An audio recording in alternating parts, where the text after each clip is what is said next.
Hello champions, आप सबका हार्दिक स्वागत है प्रियस विद्यापीठ यूट्यूब चैनल के ऊपर। My self Priyesh Patel. 2 subject, 3 subject, 1 subject, 4 subject के 5 सब्जेक्ट जो स्टूडेंट फेल हुए हैं उनको बहुत बड़ा डर है कि उनका 1 साल ना बिगड़े। 1 और 2 सब्जेक्ट में जो फेल है उनको तो ये बार जुलाई के अंदर 10 से 14 तारीख जो आई है उसमें उनको एग्जाम देने को मिलने वाली है। लेकिन 3 सब्जेक्ट वाले स्टूडेंट्स को क्या मिलेगी?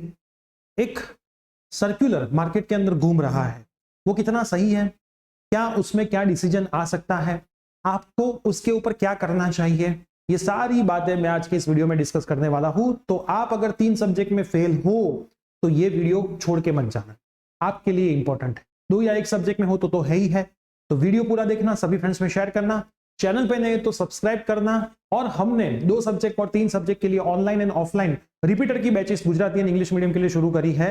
अगर उसमें आपको ज्वाइंट होना है तो आप हमें डिस्क्रिप्शन बॉक्स में हमारा नंबर गिवन है, उसमें कांटेक्ट करके आप उसकी बारे में ज्यादा इंफॉर्मेशन ले सकते हैं। अब मैं सीधे सर्कुलर के ऊपर ले जाता हूं। ये सर्कुलर आज का आया हुआ है, 3/5/2023 का है।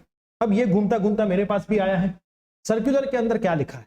डॉक्टर प्रियवर्धन कोराट, धीरेन व्यास, सभ्यो, गुजरात माध्यमिक और उच्चतर माध्यमिक शिक्षण बोर्ड, गांधीनगर, 3/5/2023। अपने मुख्यमंत्री श्री भूपेंद्र भाई पटेल को यह मैसेज लिखा हुआ है। स्वर्णिम संकुल, 3rd फ्लोर, सचिवालय, सेक्टर 10, गांधीनगर। आगामी जुलाई मास में जो आप विज्ञान प्रवाह की पूरक एग्जाम लेने वाले हो उसके रिगार्डिंग अब लिखा है कि भाई अभी अभी रिजल्ट आया है, खूब खराब रिजल्ट है। उसके मुजब एक सब्जेक्ट में 490, खास ध्यान देना, एक सब्जेक्ट में 490, 2 सब्जेक्ट में 9401 और 3 सब्जेक्ट में 17,902 स्टूडेंट्स फेल हुए हैं। एक सब्जेक्ट में 490, 2 सब्जेक्ट में 9,401 और 3 सब्जेक्ट में 17,902 स्टूडेंट्स फेल हुए हैं। शिक्षण बोर्ड ने जो जुलाई मास में एग्जाम लेनी है उसमें 2 सब्जेक्ट में फेल है उनकी ही एग्जाम लेते हैं। मैंने आपको बोला था 2 सब्जेक्ट या फिर 1 सब्जेक्ट में फेल हो उनकी जो एग्जामिनेशन होती है वो मोस्ट प्रोबेबली जुलाई मास में होती है। तो अगर जुलाई मास में 3 सब्जेक्ट वाले, देखो 4 नहीं बोले, यहाँ पे 5 नहीं बोले, 3 सब्जेक्ट का बोला है कि अगर 3 सब्जेक्ट वाले स्टूडेंट की भी पूरक एग्जाम आप ले लो तो 17,902 स्टूडेंट्स को भी बेनिफिट मिल सकता है। तो ये साल के लिए ये लेने के लिए भलामण करी गई है। नकल रवाना कर दी है 2 जगह पे, लिखी है धीरेन व्यास और प्रियवर्धन कोराट, गुजरात माध्यमिक एंड उच्चतर माध्यमिक शिक्षण बोर्ड, गांधीनगर। तो ये सर्कुलर मार्केट के अंदर घूम रहा है जो मैंने आपको बताया। अब यहां पे आप क्या कर सकते हो, थोड़ा ध्यान से शांति से समझना। 2 सब्जेक्ट और 1 सब्जेक्ट वाले तो कुछ देखे बिना पढ़ाई शुरू ही कर दो। अगर आप इस बार ही पास हो जाते हो, देखो एग्जाम होगी जुलाई में जैसे ही आपकी एग्जामिनेशन होगी तुरंत रिजल्ट आ जाएगा और एसीपीसी की एडमिशन प्रोसेस में आप पार्ट भी ले सकते हो। तो आपके दिमाग में एक सवाल आता है कि क्या सर तो मैं एसीपीसी का फॉर्म भर दूं? तो मैं हाँ ही बोलूंगा, भर दो। लास्ट ईयर क्या हुआ था, सब लोगों ने फॉर्म भर दिया था, फिर रिजल्ट आया था, तो रिजल्ट में बहुत सारे स्टूडेंट फेल थे, उसमें से स्टूडेंट जुलाई में पास भी हो गए तो उनको वापस फॉर्म नहीं भरना पड़ा। अगर जुलाई में आप पास हो गए तो एसीपीसी वाले आपको एक फॉर्म भरने का वापस मौका देंगे, तो उस टाइम पे भी भरना पड़ेगा। तो मैं आपको बोलूंगा कि अभी से भर दो, कोई दिक्कत नहीं है। क्लियर? तो उसमें भरने में आपका कुछ जाएगा नहीं, 350 रुपीज वहां पे है। अगर आप 3 सब्जेक्ट में तो आप क्या कर सकते हो? अब ये डिसीजन इतना तो जल्दी आने नहीं वाला है। रीचेकिंग और रीअसेसमेंट में अगर आप अप्लाई करने वाले हो तो वो भी रिजल्ट जल्दी नहीं आने वाला है। एग्जाम देनी है वो फाइनल है। तो आप ऐसा मान के चलो कि शायद कोई ऐसा चमत्कार हो जाए कि 3 सब्जेक्ट वाले को जुलाई मास में देने का मौका भी मिल जाए। हम पॉजिटिव क्यों ना रहे?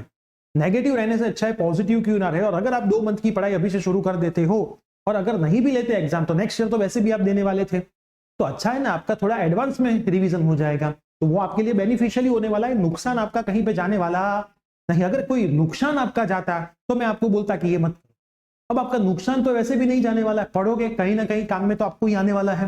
तो नुकसान अगर नहीं जाता है तो मैं 3 सब्जेक्ट वाले जितने भी स्टूडेंट्स वीडियो देख रहे हैं सबको बोलूंगा कि आप आपकी पढ़ाई शुरू कर दो, कहीं पे भी करो। हमारे साथ करनी है तो ऑफलाइन गांधीनगर आके भी कर सकते हो, हॉस्टल फैसिलिटी सब कुछ अवेलेबल है। ऑनलाइन करनी है तो ऑनलाइन भी कर सकते हो, लेकिन ऑनलाइन जो हमारी बैच होगी वो जुलाई की एग्जाम तक ही होगी, उसके बाद हमारी बैच नहीं होगी, है ना। पूरा सिलेबस कवर करवाया जाएगा 2 मंथ में, आप उसका रिवीजन फिर ऑनलाइन से कर सकते हो, लेकिन हमारी एग्जाम ऑनलाइन बैच जुलाई तक ही होगी, पूरे साल के लिए ऑनलाइन बैच नहीं होने वाली। क्लियर? लेकिन सिलेबस हम करवाएंगे। 4 सब्जेक्ट की ऑनलाइन बैच है, 4 सब्जेक्ट की ऑफलाइन, दोनों मीडियम के लिए अवेलेबल है। तो मैं 3 सब्जेक्ट वाले को बोलूंगा कि इसका डिसीजन आता है, नहीं आता है, पढ़ाई शुरू कर दो। अगर आ जाता है तो आपके लिए एक मौका है, लेकिन होगा क्या वैसे भी इस बार जो रिपीटर की एग्जाम हुई थी उसमें 25% ही रिजल्ट आया था। तो आपकी ये जो एग्जामिनेशन होगी अगर उसमें 3 सब्जेक्ट वाले स्टूडेंट को बैठने देंगे तो रिजल्ट और कम होने वाला है, क्योंकि 3 सब्जेक्ट वाले स्टूडेंट जो पास हो गए 2 मंथ में वो थोड़ा इम्पॉसिबल है। वैसे तो एक्चुअल में आई एम पॉसिबल, इम्पॉसिबल खुद ऐसा बोलता है कि आई एम पॉसिबल, लेकिन मैं ऐसी गलत होप आपको नहीं दिखाऊंगा कि आप पास ही हो जाओगे, वो आपकी मेहनत के ऊपर है। अगर आप एक सब्जेक्ट या 2 सब्जेक्ट में जब में होते तो 2 मंथ के टाइम में पास हो सकते हो। 3 सब्जेक्ट है तो मेहनत अगर बहुत जोरदार वाली है, लगन जोरदार वाली है, दिल के अंदर आग लगी है कि भाई नहीं करना है मेरे को, है ना, गलती कर दी चलो जाने देते हैं, मेहनत करना है तो ही पास हो सकोगे। खाली बातें करने से पास नहीं होगे 3 सब्जेक्ट वाले। ठीक है, तो आई होप आपको अब इसके रिगार्डिंग क्लियर हो चुका होगा, तो थोड़ा वेट कर लीजिए। अगर कुछ इसके ऊपर आता है तो मैं श्योर आपको बताऊंगा, लेकिन अभी आप एक ही चीज कर सकते हो, पढ़ना शुरू कर दो।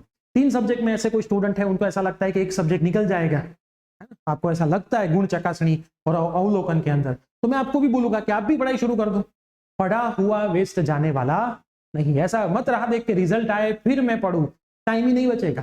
फिर मान लो 3 सब्जेक्ट में हो, मैं रिजल्ट की वेट कर रहा हूं, गुण चकासनी में नसीब अच्छा है कि आपके टोटल में गलती थी, आप पास हो गए और रिजल्ट आया, और उसके बाद आपके पास 15 दिन बचे हैं पूरक एग्जाम के लिए, तो 15 दिन में 2 सब्जेक्ट की प्रिपरेशन कैसे करोगे?